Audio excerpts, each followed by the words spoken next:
Mesdames, Messieurs, bonsoir et merci du choix porté sur la télévision nationale. Au sommaire de cette édition, le palais Mohamed V de Conakry a abrité la prestation de serment de 8 promus. Ils ont juré devant le président de la transition de servir l'intérêt supérieur de la République. Et puis, visite des chantiers routiers, le nouveau ministre des Infrastructures constate du retard dans l'exécution des projets. Yaya Sow demande aux entreprises d'accélérer la réalisation des chantiers. En Guinée, orpailleurs et cambistes comptent accompagner le CNRD. Ils s'accordent sur comment lutter contre la dépréciation de la monnaie. C'est tout pour les titres. Une fois encore, bonsoir et bienvenue dans ce journal. Cérémonie de prestation de serment au palais roi Mohamed V. Ce mercredi, 8 nouveaux cadres ont prêté serment devant le président de la transition, chef de l'État, chef suprême des armées. Il s'agit des gouverneurs, des préfets et des chefs de service qui ont juré de servir dans l'intérêt supérieur de la nation. Reportage adjudant Aboubakar Kamanou. Ils sont gouverneurs, préfets, directeurs généraux, entre autres, à passer ce mercredi au palais présidentiel roi Mohamed V pour prêter serment. Après avoir signé l'acte d'engagement, ces 8 promus ont juré, chacun en fonction de sa croyance religieuse, de servir dans l'intérêt supérieur de la nation. Que dans mes fonctions de gouverneur de région, promets et jure devant Dieu et sur mon honneur à accomplir avec loyauté, fidélité et dévouement mes fonctions et charges d'État. Je me conformerai scrupuleusement aux dispositions de la charte de la transition, aux principes de l'honneur, de la probité et de la dignité sans préjudice sur l'équilibre social, politique et culturel de la nation guinéenne. Je mettrai tout en œuvre pour préserver l'intérêt supérieur du CNRD, de son président et du peuple de Guinée. Préfet de Koundara, je jure de respecter l'acte d'engagement sur mon honneur que je viens de jurer. Je le jure. Je jure sur mon honneur de respecter l'acte de l'engagement sur mes fonctions que je vais assumer. Je vous le jure. Merci. Le ministre de l'Administration du Territoire et de la Décentralisation a saisi cette occasion pour s'adresser à ces cadres investis de la confiance du peuple à travers le chef de l'État. Dans vos fonctions que vous allez assumer dans les préfectures, il y a beaucoup de défis à relever, il y a beaucoup de choses à faire. Chaque fois que vous êtes en face des citoyens, rappelez-vous de ce serment. Il faudrait qu'on parvienne à prouver aux gens que le discours tenu par le CNRD le 5 septembre à la RTG n'était pas une façon de s'accaparer du pouvoir, mais c'était une réalité et que nous sommes venus pour apporter un changement. Nous sommes venus pour montrer aux Guinéens que nous avons la possibilité de gouverner autrement ce pays, de montrer aux gens autre façon de faire. Entouré du ministre secrétaire général de la présidence de la République et du chef d'état-major général des armées, le président de la transition, chef de l'État, chef suprême des armées, colonel Mamadi Doumbouya, a dans son intervention mis un accent particulier sur le renforcement des actions civilo-militaires.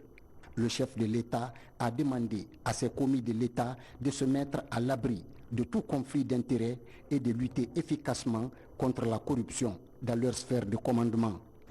Nous avons beaucoup de défis à relever, à savoir les infrastructures de santé et l'état aussi des soldats qui, avec le projet Action civilo-militaire, nous occupons aussi des fois de nos compatriotes civils. Je voudrais que vous assumez pleinement ce rôle de cordon ombilical entre l'armée et les civils pour pouvoir faire face à la demande des civils des fois, et bien entendu de penser à nos camarades qui sont malades. Je voudrais que cette fois-ci, ça soit quelque chose de concret, qu'on puisse développer, bien entendu, le service de santé des armées. Au préfet, prenez vos rôles là, qui sont des préfets, qui est très important, qui est l'administration, de continuer à faire fonctionner les choses et d'améliorer le service public, qui est très important. On sera sensible à vos demandes, bien sûr, et aussi faites remonter tout ce qui peut être dans le cadre d'amélioration du service public. Aujourd'hui, Il y a la nomination d'un gouverneur qui a une grande ville pour nous et qu'on compte sur votre expérience passée au sein de l'armée. Vous savez c'est quoi la défense de la patrie et je pense que vous allez toujours défendre la patrie et les intérêts de notre pays et en même temps avoir vraiment un œil sur l'administration là où vous gouvernez à travers le ministre de l'administration du territoire qui est là. Donc je compte entièrement sur vous, ma confiance est totale envers vous, donc je pense que vous pouvez le faire, c'est pourquoi vous avez été nommé pour vraiment améliorer le service public. Je vous remercie.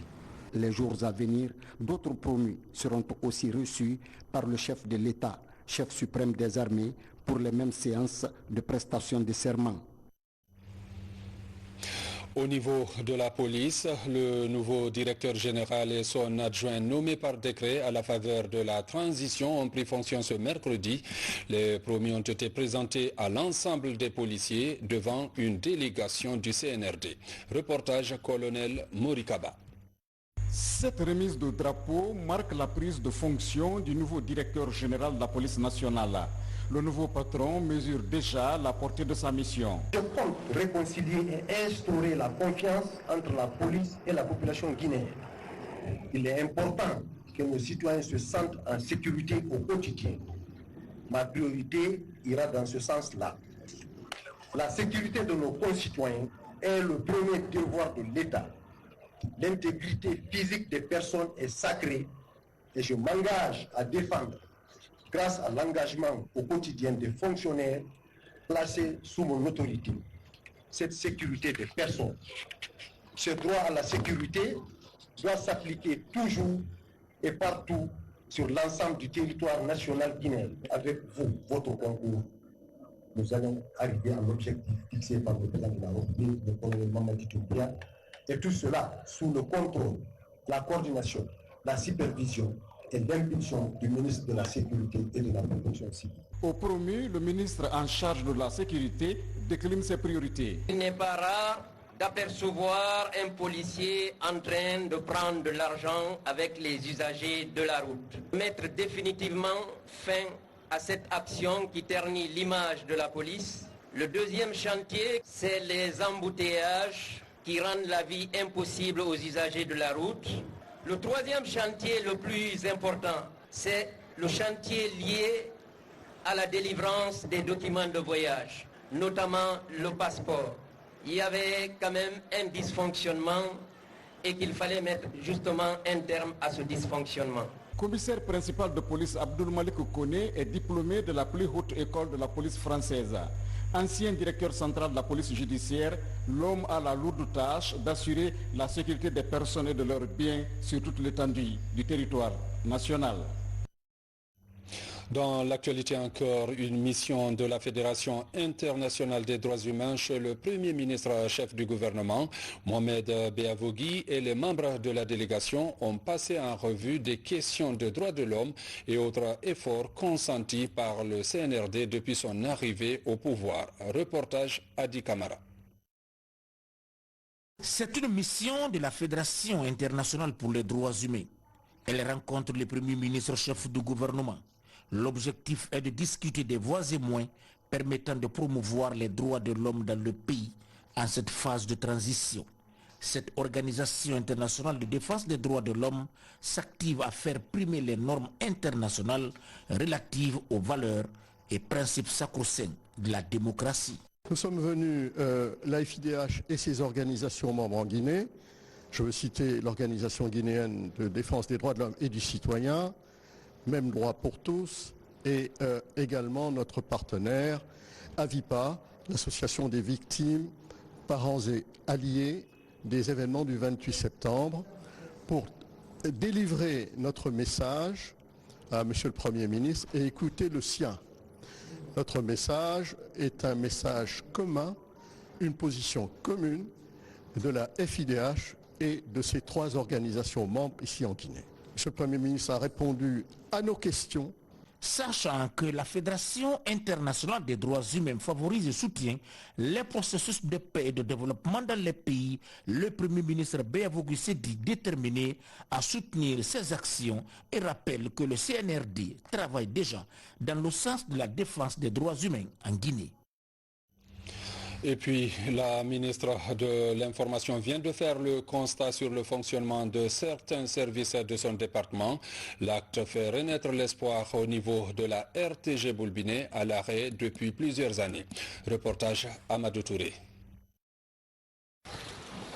À peine installée dans ses fonctions, la nouvelle ministre de l'Information et de la Communication visite les locaux des médias publics récemment victimes de vandalisme. Ici, à la RTG Boulbiné ou la RTG 2 et au siège du quotidien national Horoya, tout a été pillé.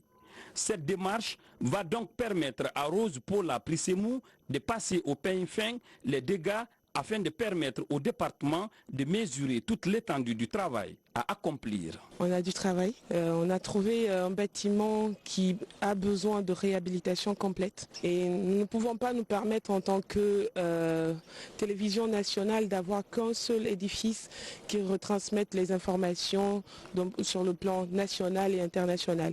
Et la réhabilitation de ces locaux devient d'une importance capitale pour notre pays. Ce qui est important à retenir, c'est que nous avons le soutien des autorités, des hautes autorités de l'État. Nous avons le soutien de nos partenaires et c'est une priorité pour nous de réhabiliter cet endroit. Cette première prise de contact entre le département et les travailleurs est perçue comme un espoir immense chez ces professionnels de l'information. C'est une lueur d'espoir. Des loupards sont venus faire une visite inopinée mais très sauvage où ils ont tout saccagé.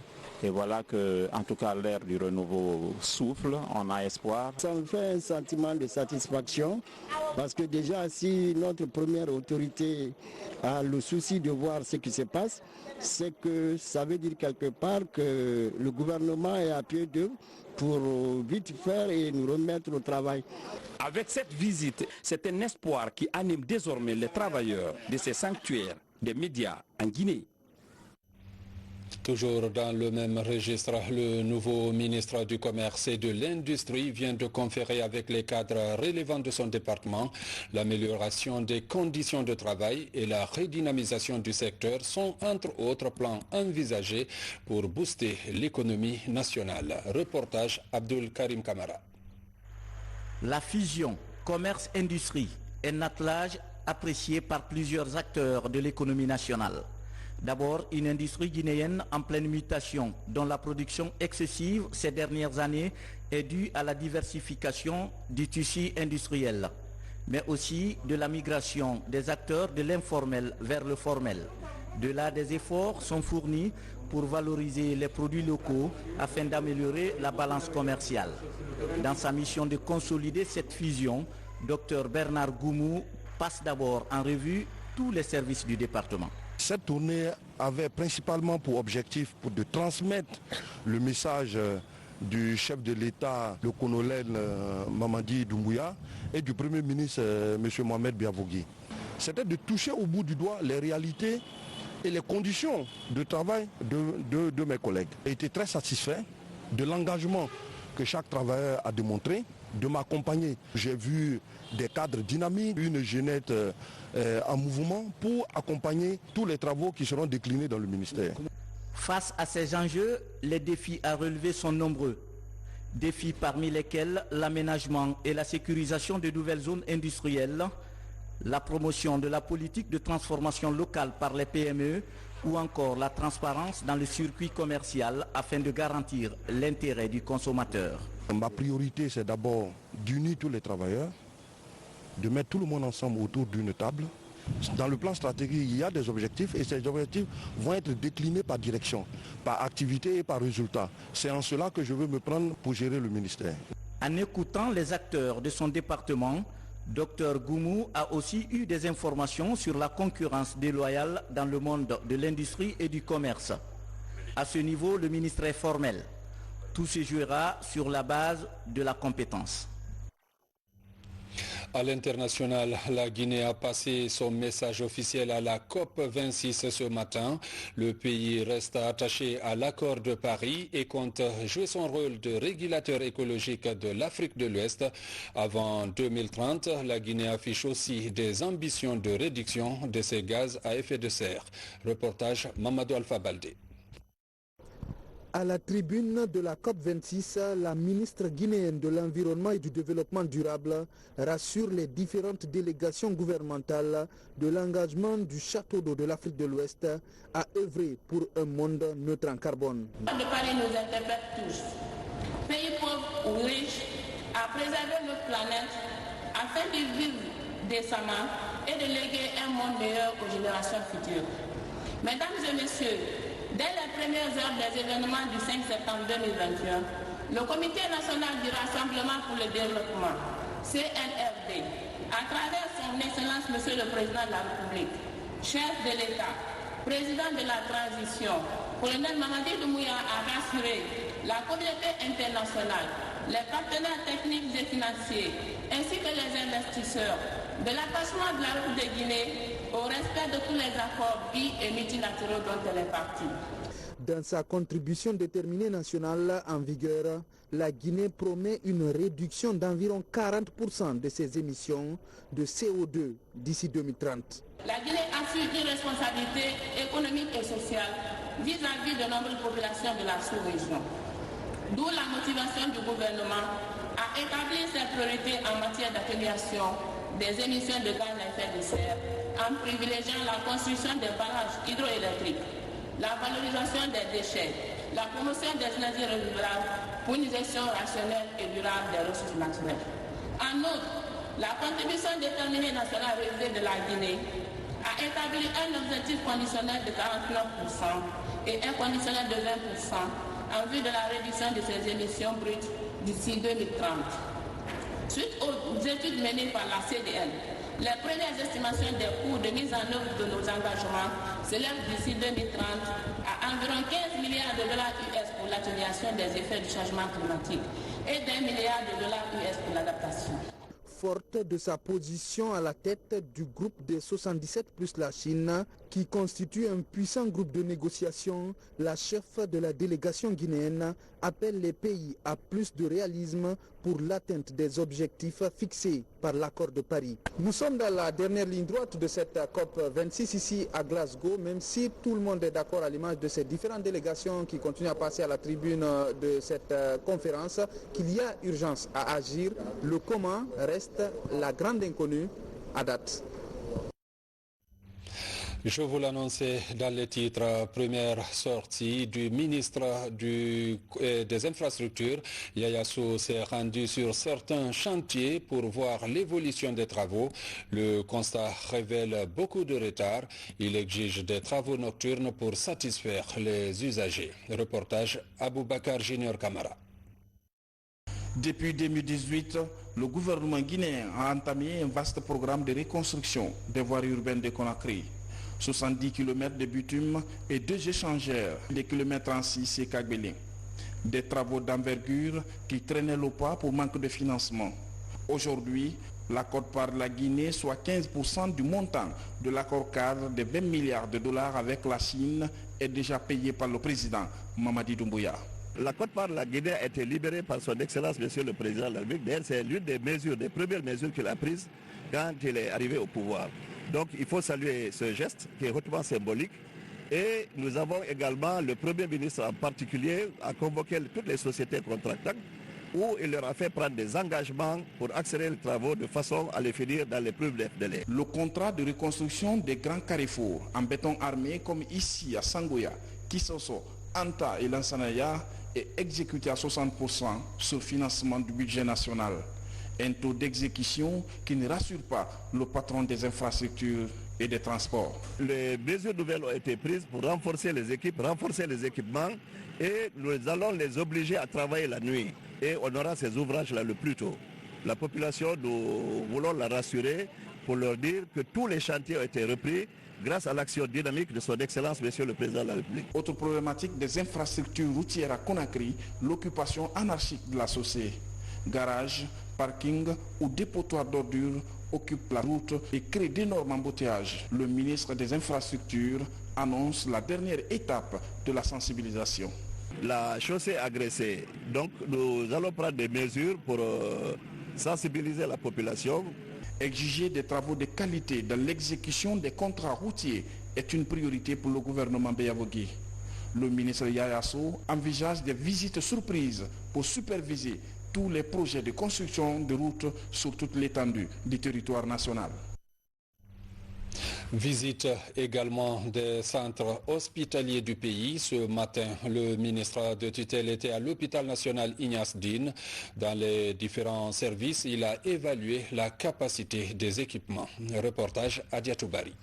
Centre hospitalier public de référence, le CHU Ignace Dine, une structure sanitaire qui fait de plus en plus face à une insuffisance d'équipements médicaux de diagnostic et de prise en charge des patients. Au service de réanimation, seulement 6 extracteurs d'oxygène sur 11 sont fonctionnels.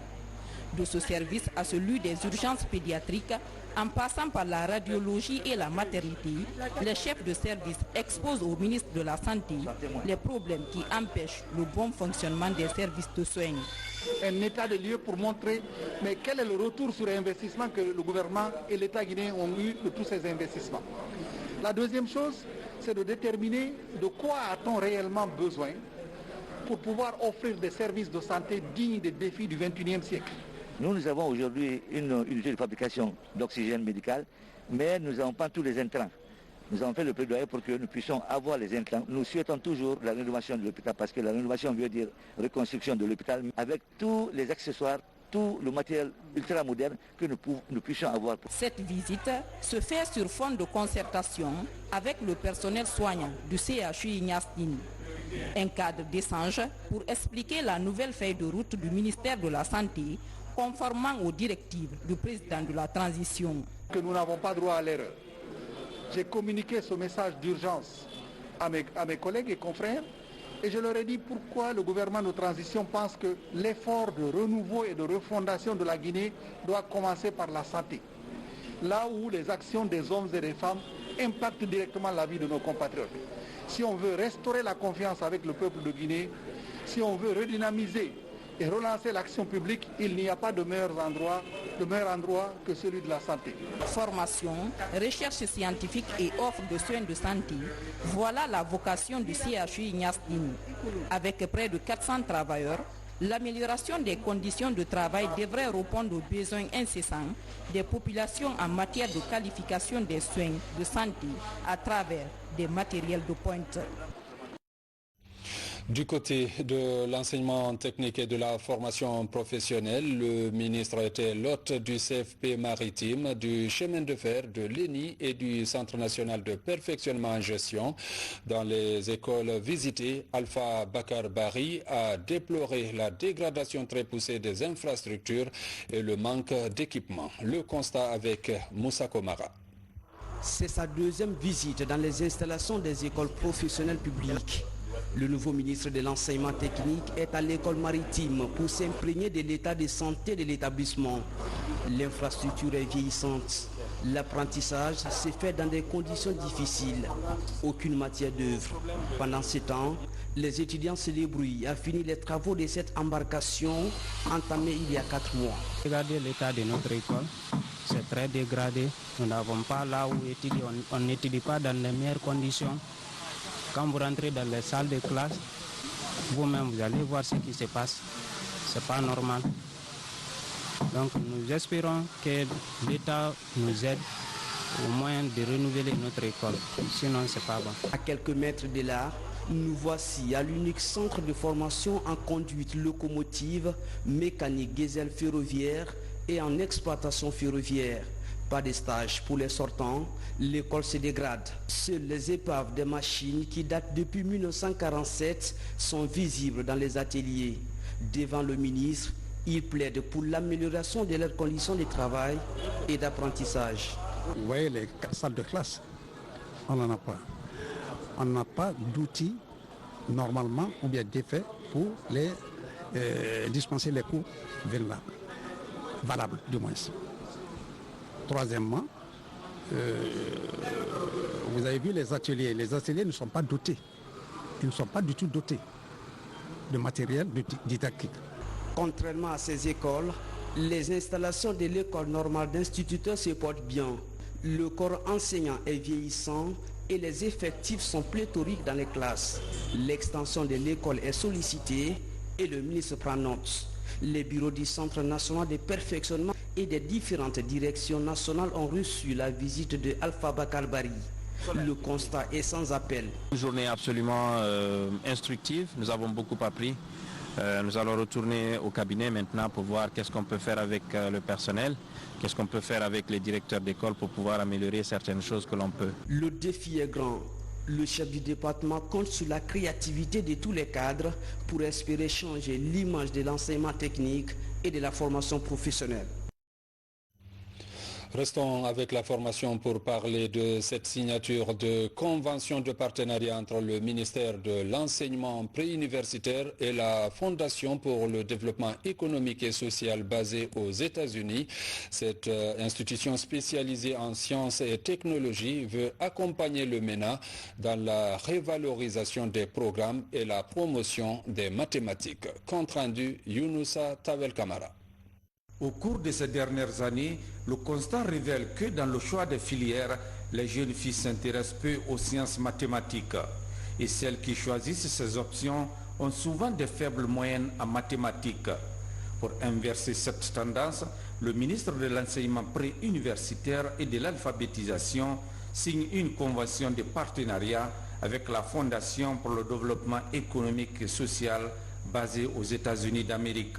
L'accord cadre que nous avons signé nous permettra de mettre à la disposition du ministère des ressources, d'abord dans un premier temps, les ressources humaines. Nous avons des professeurs qui sont des institutions comme MIT aux États-Unis, qui travaillent avec des grandes universités à Londres, qui vont être là pour nous soutenir. Nous allons organiser des commissions comme on appelle hackathon, qui permettent aux jeunes filles de pouvoir apprendre, appliquer la mathématique. Les filles, sur le plan démographique, sont majoritaires. Raison pour laquelle la Fondation s'est accentuée sur ce département pour l'appuyer, surtout son plan de développement, pratiquement dans le secteur des mathématiques, sciences et techniques. Le ministre de l'enseignement préuniversitaire et de l'alphabétisation se réjouit de ce partenariat qui viendra donner un coup de pouce au perfectionnement du système éducatif à travers la revalorisation des sciences mathématiques chez les jeunes filles. Déjà, le département envisage l'initiation d'une série de réformes et d'initiatives pour le développement de l'enseignement des mathématiques, des sciences et technologies numériques dans les écoles guinéennes. Cette fondation va nous aider à accomplir notre feuille de route, la mission qui nous a été confiée par le CNRD, celle de valoriser le mérite. Aujourd'hui, les jeunes filles fuient la culture des mathématiques. 2500 tablettes aux jeunes filles, c'est une très bonne nouvelle. Ça va pousser d'autres jeunes filles aussi à imiter les pas. Le ministère de l'enseignement préuniversitaire compte organiser les prochains jours un concours national entre les filles du pays. Il est dénommé Miss Mathématiques Guinée. Parlons aussi de l'effectivité des cours. Depuis l'ouverture des classes, élèves et enseignants s'activent pour répondre aux exigences du calendrier. On note cependant des problèmes de mobilier et de vétusté de quelques infrastructures. Le constat avec Valérie Talimanet. Impossibilité d'accès aux engins roulants, infrastructures en délabrement. Nous sommes bien au collège Afrikof de Sangoya. Cet établissement public, créé en 1989, semble oublié par l'État. Que les nouvelles autorités nous aident à ce qu'on ait ces deux bâtiments à usage pour le grand bonheur du quartier de Sangoya. Paradoxalement, l'image ne reflète pas la qualité de l'enseignement donné par le corps professoral. Fréquenté par des centaines d'élèves, le collège de Sangoya garde néanmoins le cap. L'année passée, nous avons été la première école au brevet parmi les écoles publiques. Nous voulons toujours garder ce cap. Effectivement, nous inscrivons dans cette dynamique.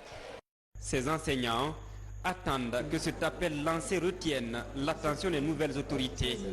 En attendant, Dans les établissements publics et privés, la rigueur et l'engagement caractérisent le travail acharné de ces formateurs. Colonel Mamadi Doumbouya, le président de la transition, chef de l'État, a dit dans son discours qu'il faut que la Guinée change, il faut qu'on change la manière de faire les choses. À la source aussi, nous sommes dans la même logique ici.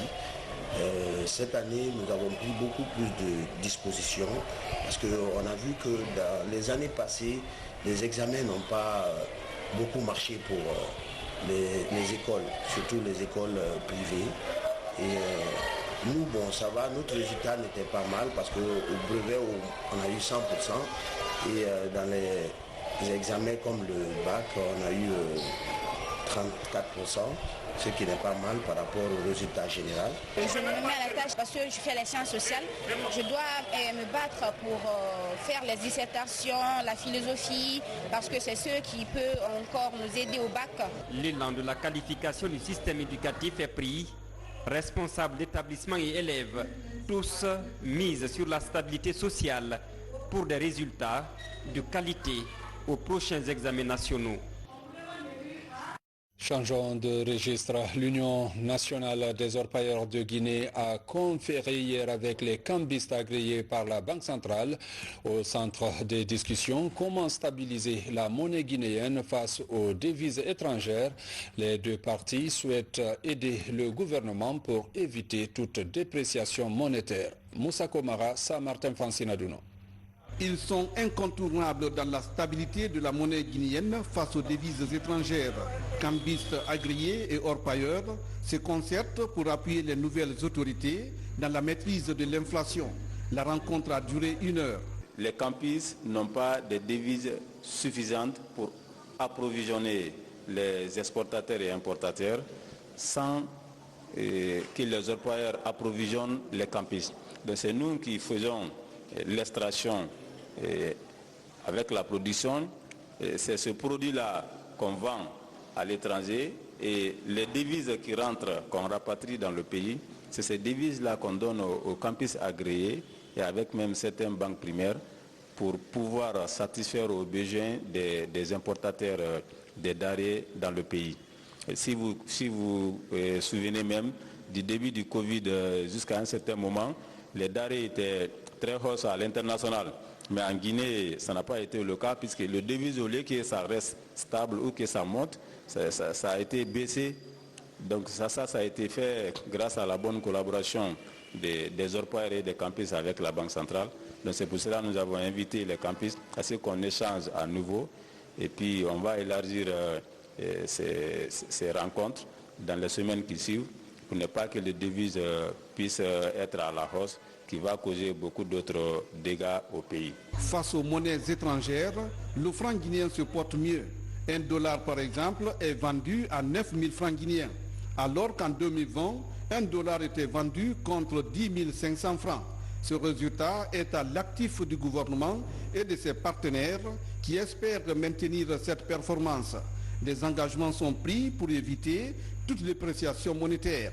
Nous remercions les initiateurs et nous sommes convaincus qu'en travaillant ensemble, nous pourrons apporter ou arriver au résultat escompté. Les deux entités sont à leur première rencontre après celle de la Banque centrale de Guinée en 2020. L'Union nationale des orpailleurs de Guinée est résolue à jouer sa partition dans la stabilité du taux de change sur le marché. Elle espère rencontrer le gouvernement dans les jours à venir pour échanger sur la suspension des taxes à l'exportation de l'or. Vous suivrez juste après ce journal une série de décrets du chef de l'État. On poursuit ce journal pour parler de quiétude sociale. La caravane de la paix du système des Nations Unies vient d'être lancée en Zéré-Corée. Le but est de promouvoir l'inclusion et la cohésion sociale en Guinée. Une cérémonie présidée par le ministre des Affaires étrangères et le représentant résident du système des Nations Unies en Afrique de l'Ouest et du Centre. Reportage Mohamed Saliou Paye, lancé Kamisoko, Mohamed Lamine Diallo. C'est à 9h30 que le vol du ministre des Affaires étrangères et du coordinateur du système des Nations Unies a atterri à l'aéroport de Zéré-Corée. Accompagnés des représentants des agences onusiennes et des corps diplomatiques, ces deux personnalités viennent lancer la caravane de la paix et de la cohésion sociale ici en région forestière. Dans la salle de conférence de l'université de Nzérékoré, le diplomate onusien lance un appel au peuple de Guinée. En République de Guinée, il faut se rappeler que Nzérékoré est dans ce contexte une localité pouvant servir d'exemple en matière de cohésion sociale, d'intégration entre communautés nationales et étrangères, entre citoyens guinéens, toutes régions et sensibilités confondues. De mobiliser toutes les énergies, d'opérer une introspection afin de faire de la Guinée un creuset de bonnes pratiques. Pour sa toute première sortie à l'intérieur du pays depuis sa prise de fonction, Dr Maurice Sanda Kouyaté se félicite du choix porté sur la ville cosmopolite de Nzérékoré. Nous avons une lourde responsabilité, celle de casser la chaîne répétitive de déstabilisation. Nous voulons, si vous nous aidez, si vous vous impliquez, parce que c'est vous aussi, que la Guinée tire un trait rouge sur ces décadences répétitives. Et les jeunes, je compte sur vous. Je suivrai cette caravane, je me ferai informer. Et si je suis dans une autre ville, je vous rencontrerai pour que la main dans la main, nous puissions créer cette cohésion dont nous avons tant besoin. Au début de ce matin, s'inscrit en lettres d'or de la région administrative de Nzérékoré. Premier déjà, nous vous remercions et sincèrement tous les bailleurs du système des Nations Unies qui nous ont accompagnés, nous vous en remercions au nom du président de la République, chef de l'État, commandant en chef des forces armées, le colonel Mamadi Doumbouya. La capitale de la Guinée forestière est désignée pour abriter le lancement de ce projet continental de paix à cause des événements malheureux qui se sont succédés dans la région depuis 1991. Cette caravane de paix et de cohésion sociale doit toucher les 10 villes les plus conflictogènes de la Guinée et plusieurs autres pays d'Afrique de l'Ouest et du Sahel. Vous suivrez après ce journal une série de décrets du chef de l'État. À présent, nous vous donnons lecture de ce communiqué du ministère des Infrastructures et des Transports. Le ministre des Infrastructures et des Transports informe les usagers ainsi que les populations de Conakry de la reprise des travaux de réhabilitation et de construction sur les voies urbaines de Conakry, notamment la reconstruction en 2x2 voies de la route Pont 8 Novembre Bellevue, le bétonnage du carrefour de Kissoso, la construction des échangeurs du kilomètre 36 et de Kagbelin grâce à l'impulsion de Monsieur le Premier ministre et surtout à l'implication personnel et au soutien ferme de son Excellence, Monsieur le Président de la Transition, chef de l'État. Le ministre des Infrastructures et des Transports présente d'avance, au nom du gouvernement, toutes ses excuses pour les désagréments temporaires causés aux usagers par ces travaux urbains devant être exécutés sous trafic. Il rassure les populations que le gouvernement, soucieux de l'amélioration notable des conditions de circulation dans notre capitale, a pris toutes les dispositions nécessaires pour terminer les travaux entrepris dans les meilleurs délais. Le ministre des Infrastructures et des Transports s'est compté sur l'indulgence et le civisme des usagers quant au strict respect des consignes de circulation données par les agents de la police routière au niveau des différents chantiers ouverts. Conakry, le 10 novembre 2021, signé le ministre des Infrastructures et des Transports. Mesdames, Messieurs, c'est la fin de cette édition. Merci de l'avoir suivi et bonne suite des programmes sur la RTG.